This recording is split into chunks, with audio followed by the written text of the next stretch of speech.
ఇప్పుడు varicose veins కు శాశ్వత పరిష్కారం మేవెల్ మెడికల్ సెంటర్ లో ఒకే ఒక గంటల నొప్పులేని ఆధునిక లేజర్ చికిత్స. డాక్టర్ కన్సల్టేషన్ మరియు ఉచిత కళ్ళ డాక్టర్ స్క్రీనింగ్ కోసం కాల్ చేయండి 8121800400. ఇప్పుడు జనరల్‌గా సతీష్ గారు వాళ్ళు ఏం చేస్తున్నారంటే, కొంతమంది అంటారు మార్నింగ్ చదువుకుంటే మంచి తెల్లవారుజామున అనేసి 4 గంటలకి, 5 గంటలకు లేపుతున్నారంట పిల్లల్ని.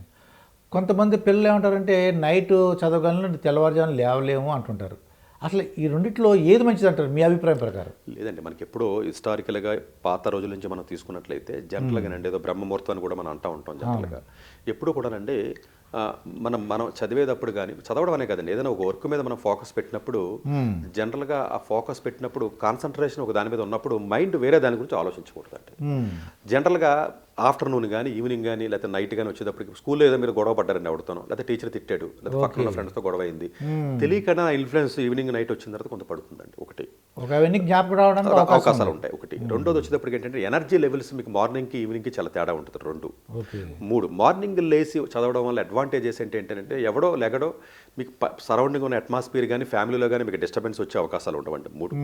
సో 4వది ఏంటంటేనంటే జనరల్గా మీకు మార్నింగ్ ఎప్పుడైతే మీకు లేసారో ఫ్రెష్ మైండ్తో ఉంటారు కాబట్టి, సో ఏదైతే మీరు వర్క్ పని చేస్తారో సో దాని మీద ఫోకస్ చేసి ఎక్కువ అవకాశం ఉంటుంది. కాబట్టి వీలున్నంత వరకు ఎవరైతే morning early morning 4 o'clock 5 o'clock లేసి ఎవరైతే చదువుతారో majority of the success rate Indian స్టూడెంట్స్లో మీరు తీసుకున్నట్లయితే చాలా మంది అంటే స్కూల్ ఏజ్లో ఎవరైతే అలా అలవాటు అయి ఉంటుందో వాళ్ళకి ఒక డిసిప్లిన్ తెలియకుండా వస్తుందండి. ఇండైరెక్ట్గా మీకు ఒక క్వాలిటీ మీరు ఇస్తున్నట్లు లెక్క డిసిప్లిన్. ఇప్పుడు అందరూ చెప్తారు, ఇప్పుడు ఎన్టీ రామారావు గారు సినిమాలు చేస్తారు, పొద్దున్న 3:30కు లెగుస్తారు, లేకపోతే బాలకృష్ణ హీరో పొద్దున్న లెగుస్తారు, అలా ఒక డిసిప్లిన్గా ఉన్నారు. ఆ డిసిప్లిన్ అనేది ఎట్లా వచ్చింది అంటే మార్నింగ్ లెగడం, లేకపోతే పూజ చేసుకోవడము, లేకపోతే ఒక రకమైనటువంటి సిస్టమేటిక్గా ఒక పర్టికులర్ పని మీద ఫోకస్ పెట్టి విధానం ఏదైతే ఉందో అది జనరల్గా డిసిప్లిన్ అనేది ఇండైరెక్ట్గా దానికి లింకే ఉందండి. డిసిప్లిన్ అనేది కానీ ఒక సిస్టమేటిక్గా ఉండడం కానీ ఒకటి.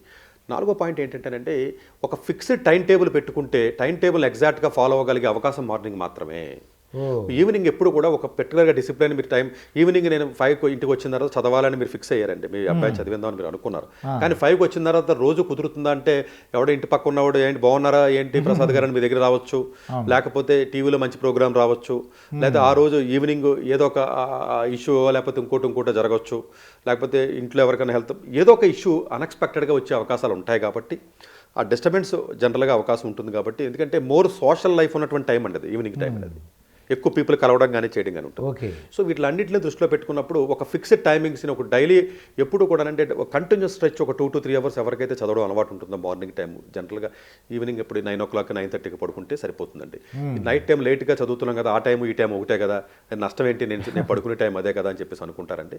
జనరల్గా ఎఫెక్టివ్నెస్ అనేది తగ్గుతుందండి. అదే లాటర్ ఏజెస్లో మీకు జాబ్ చేస్తున్నారు, గ్రాడ్యుయేషన్ చదువుతున్నారు, ఆ టైంలో వేరు ఉంటుందండి. ఎందుకంటే కొంచెం ఫోకస్డ్గా ఉంటారు కాబట్టి పిల్లలు పెద్దగా డిఫరెన్స్ రాదండి, నైట్ టైం చదివినా పగలు చదివినా. స్కూల్ పిల్లల్లో వచ్చేటప్పటికి ఏమవుతుందంటేనంటే వాళ్ళకి ఏది మంచి ఏది చెడు, ఎలా చదవాలి ఎలా చదవకూడదు, ఏ టైంలో చదవాలి ఏ టైంలో చదవకూడదు, ఏది తినాలి ఏది తినకూడదు అన్న ఇలాంటి క్లారిటీ ఉండదు. కాబట్టి తల్లిదండ్రులు కానీ మార్నింగ్ లేసి చదివి అలవాటు కానీ చేసినట్లయితే డెఫినెట్గా ఎంటీ స్టమక్తో ఉంటారు. కాబట్టి అండి ఎప్పుడైనా సరే అండి ఏదైనా ఒక ఫుడ్ తిన్న తర్వాత చదివారనుకోండి బ్లడ్ అంతా పొట్ట దగ్గర ఉంటుంది, అది బ్రెయిన్ దగ్గర రాదు, అది అంటే అది మరి వెళ్ళాలి కదండి దాన్ని డైజెస్ట్ చేయడానికి. సో ఎంటీ స్టమక్తో ఎప్పుడైతే ఒక వ్యక్తి ఉన్నాడో జనరల్గా మైండ్ ఆసిలేట్ అవ్వకుండా ఒకదాని మీద ఫోకస్డ్గా ఉంటారో, ఎటువంటి డిస్టర్బెన్స్ లేకుండా ఉంటారో, డెఫినెట్గా మార్నింగ్ టైంలో చదవడం వల్ల అడ్వాంటేజ్ ఉంటుంది పర్టికులర్గా పిల్లలకి. సో లేటర్ ఏజెస్లో ఇప్పుడు మీరు నేను ఉన్నాను అనుకోండి, నైట్ చదివినా పగలు చదివినా కూడా మన టార్గెట్ ఓరియంటెడ్గా ఉంటాడు కాబట్టి ఒక ఏజ్ వచ్చిన తర్వాత వాళ్ళకి పెద్దగా డిఫరెన్స్ ఉంటుంది తప్ప చిన్నపిల్లలకి డెఫినెట్గా ఒక స్పెసిఫిక్ టైంని మీరు కానీ అలవాటు చేసినట్లయితే చక్కగా వాళ్ళు పొద్దున్న లెగుతారు. ఈవినింగ్ మీరు లేట్ నైట్ మీరు ఏదైనా సోషల్ మీడియా కానీ ఒక సినిమా కానీ లేకపోతే ఒక వీడియో గేమ్ ఆడమన్నా ఆడరు, పొద్దున్న లేసినాడు ఆడికి వద్దన్నా కూడా 9 o'clock నిద్ర వస్తుంది. అదే మీరు మార్నింగ్ వాడు చదవడం అలవాటు చేయకపోతే సాయంత్రం 9-9:30 అయిన తర్వాత ఏం చేస్తారంటే నాన్న నేను వీడియో గేమ్ ఆడతాను, లేకపోతే సినిమా చూస్తాను, లేదా ఎవడో ఫ్రెండ్ వచ్చాడు, లేకపోతే నేను ఆడుతో చాట్ చేస్తాను, లేదా ఎవడో రిలేషన్ వచ్చాడు మావయ్య వచ్చాడు ఆడుతో మాట్లాడతానని చెప్తాడు. సో అలాంటి అవకాశం మీరు ఇండైరెక్ట్గా మీరు కల్పించినట్టు అయింది. అదే మార్నింగ్ లేపి మీరు 4 5 చదవడం కానీ అలవాటు చేసినట్లయితే ఏది జరిగినా కూడా 9కి నిద్ర వచ్చేస్తుంది. సో ఆటోమేటిక్గా బై డిఫాల్ట్ నాన్న నేను వెళ్ళి పడుకుంటాను, అమ్మ నేను వెళ్ళి పడుకుంటానని చెప్తాడు. అలా పడుకోవడం వల్ల కొంచెం ఎర్లీగా భోజనం తినడం వల్ల డైజెస్టివ్ సిస్టమ్ కానీ హెల్త్ కూడా బెనిఫిట్ ఉంటుంది. ఆల్ ఆస్పెక్ట్స్ చూసుకున్నట్లయితే ఆ ఏజ్ గ్రూప్లో డిస్ట్రాక్షన్స్ మైండ్లో పెట్టుకున్నట్లయితే మార్నింగ్ మీరు అలవాటు చేసినట్లయితే డెఫినెట్గా అది హెల్త్ పాయింట్ ఆఫ్ వ్యూ కానీ లేకపోతే ఒక ఫిజికల్ పాయింట్ ఆఫ్ వ్యూ కానీ ఒక స్పిరిచువల్ యాంగిల్లో కానీ లేకపోతే అకాడమికల్ యాంగిల్లో కానీ ఏ యాంగిల్లో చూసినా కూడా డెఫినెట్గా అది బెనిఫిట్ అవుతుందండి.